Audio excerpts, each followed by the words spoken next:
The craft was disc-shaped.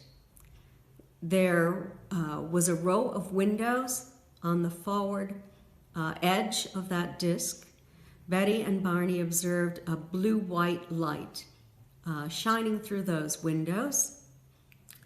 And when Barney stopped the car and walked in to a field to take a closer look at this craft that had descended to within 100 feet of their vehicle and then descended further as it moved into the field, Barney held the binoculars up to his eyes and he observed 8 to 11 individuals looking back at him that he described as being, quote, somehow not human.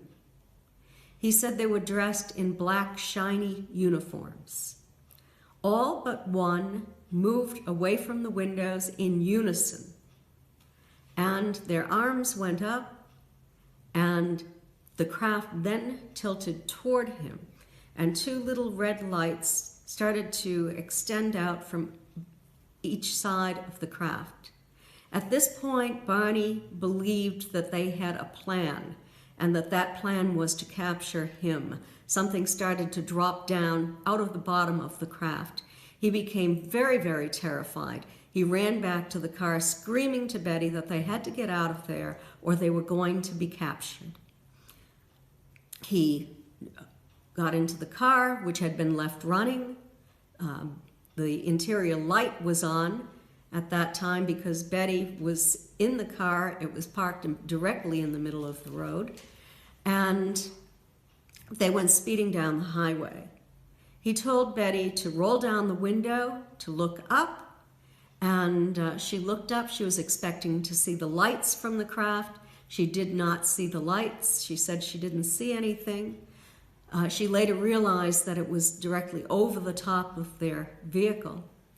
And at that point, both Betty and Barney heard a series of code-like buzzing sounds striking the trunk of the car in the same location where they found the shiny spots the following day. A tingling sensation passed through their bodies, the car vibrated, and the next thing they knew, they were 35 miles down the road south of that location with very little memory of what had happened in the interim. The watches that they were wearing that night were wind-up watches. They were working fine until they had this close encounter with a UFO, and then those watches never ran again. Barney was a meticulous dresser. He was very perplexed and disturbed because the toes of his best dress shoes were so deeply scraped. He had to use them for yard work and purchase new shoes. The dress that Betty was wearing that night had been in fine shape when she put it on in the morning.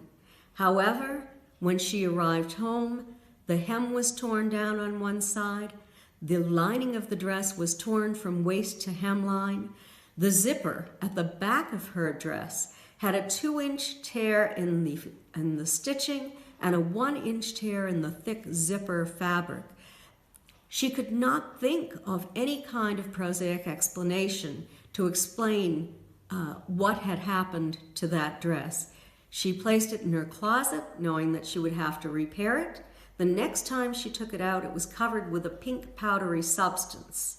She put it on her clothesline. The pink blew away, but the dress was discolored. The blue dress had taken on a pinkish tone in certain areas. Scientists later found out, when they were investigating this dress and interviewed Betty, that these non-human entities had actually held Betty by the upper arms. And those areas of the dress were very deeply saturated with this substance. No one has ever been able to identify what it is. They know that it didn't come from Betty. They know that it is unusual. I spoke about this in my lecture yesterday, but no one has ever been able to identify what that pink powdery substance was. I'm not trying to convince anyone who doesn't want to believe that this is real to believe that it's real. I only want the truth, and I want to separate fact from fiction, because a lot of fiction has been built around what happened to Betty and Barney.